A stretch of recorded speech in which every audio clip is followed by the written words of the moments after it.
Now this is an expired copy of the Stargazers Almanac, and I have a ruler to help me read it, and I'm also going to use a pencil to record what I read off of this amazing chart. Now this chart shows me not only when the sun rises and sets, but also the phases of the moon, when the moon rises and sets. It also shows me when the planets rise and set. It also shows me when the meteor showers are. And it tells me when the best time to view the planets are, when they're overhead, and also tells me lots more information, more than I'll probably ever use. So let me show you how to get started with this chart.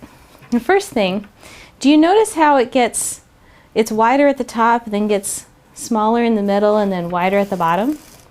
Okay, so what this is time goes this way. This is how much night we have, and in January, for the northern hemisphere, our nights are longer than they are in the summer. Okay, and this is the month of June, and the dates are written down along the side. So I've got January, February, March, April, May, all the way to December.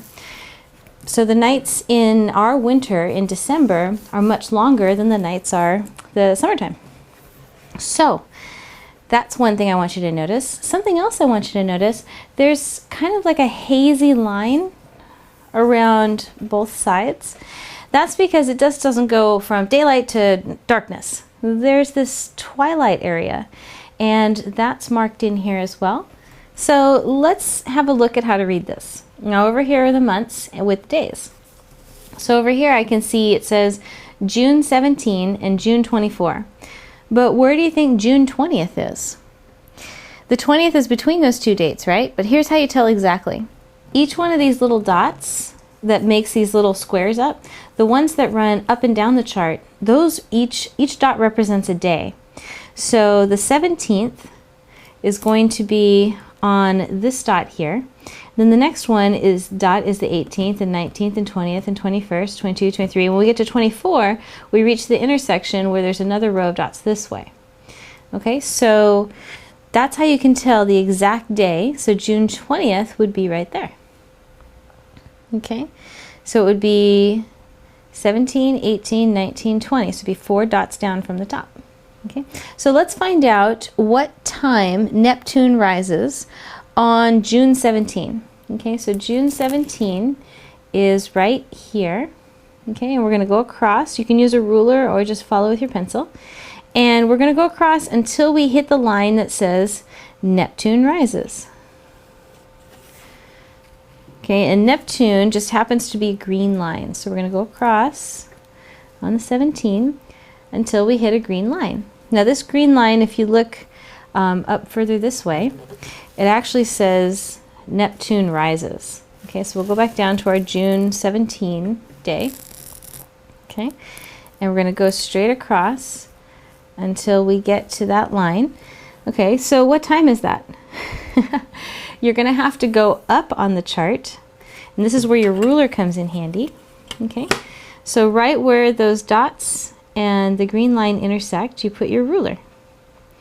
Okay, and if we go to the top of the chart and see where the ruler comes out, it says, oh, it's a little past 11. Okay, and if I move my ruler out of the way so you can see, here's 11, here's a marker, and then this one says midnight. So the marker must be 11:30. But how do you know how much time that is? So each one of the dots in the horizontal direction is 5 minutes.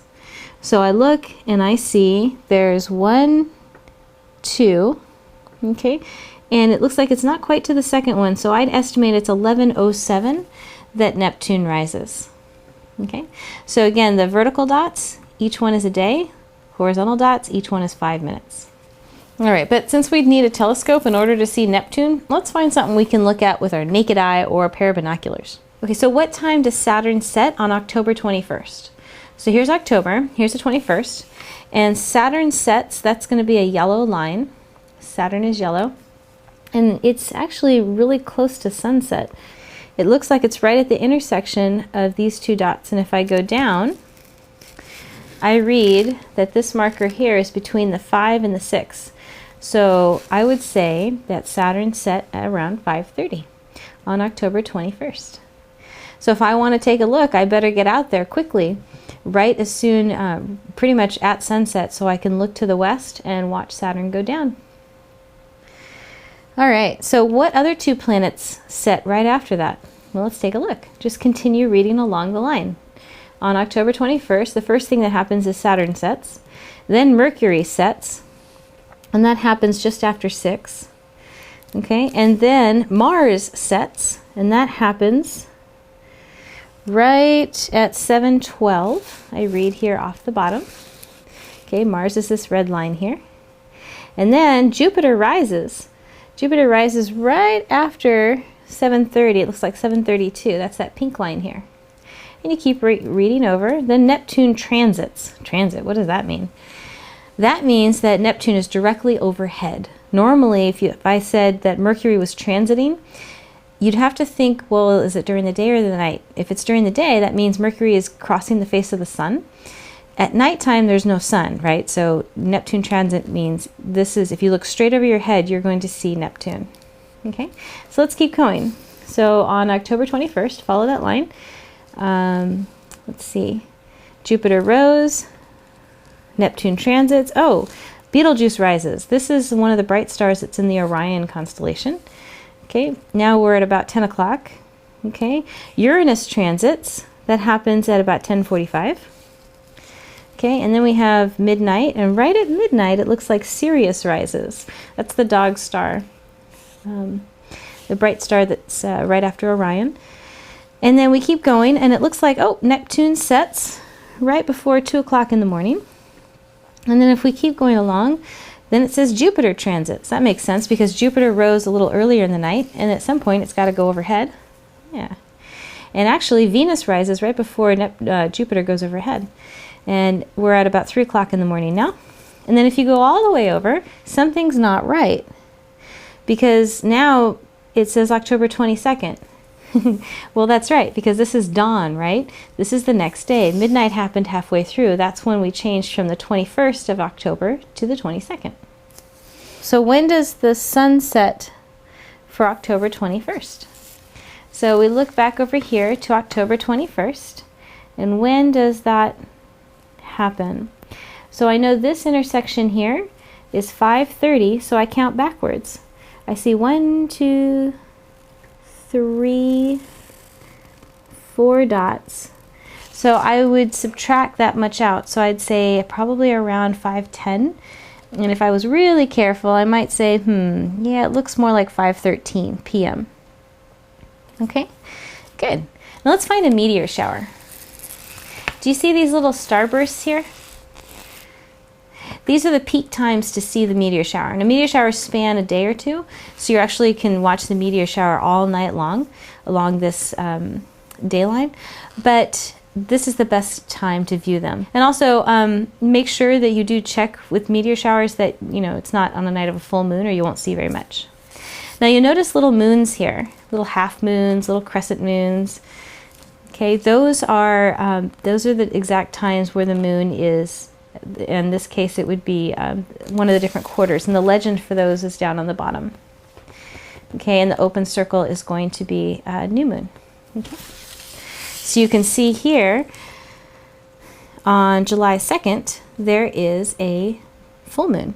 Now, something I want you to notice in general about this chart is the lines for Mercury here and the lines for Venus, which are light blue here.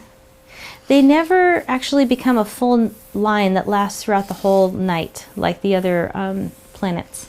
And that's because they're so close to the sun, we just don't get to see them as much.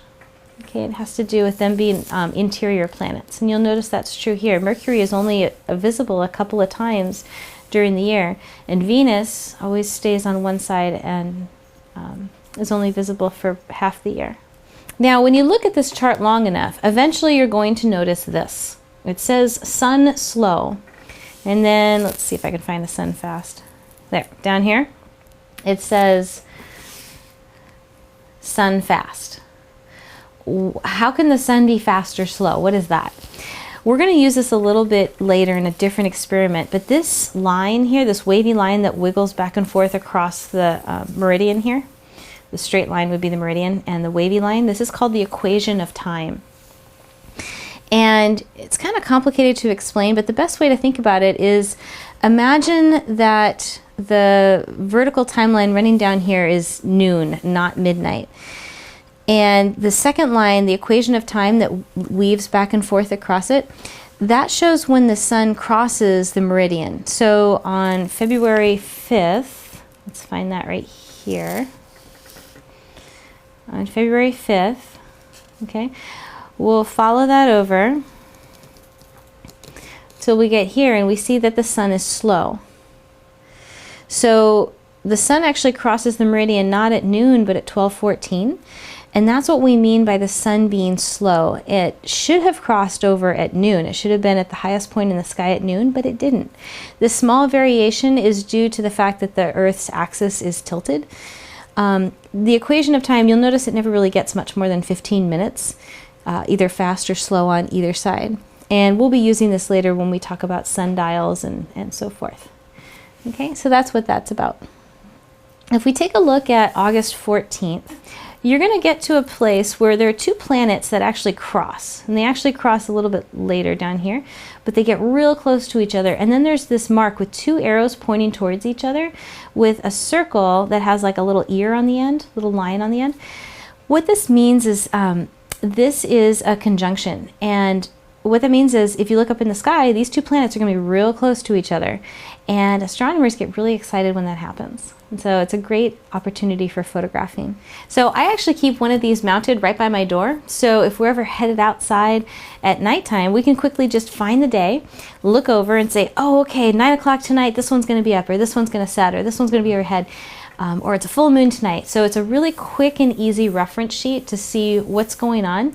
So go ahead and give that a try and have a lot of fun.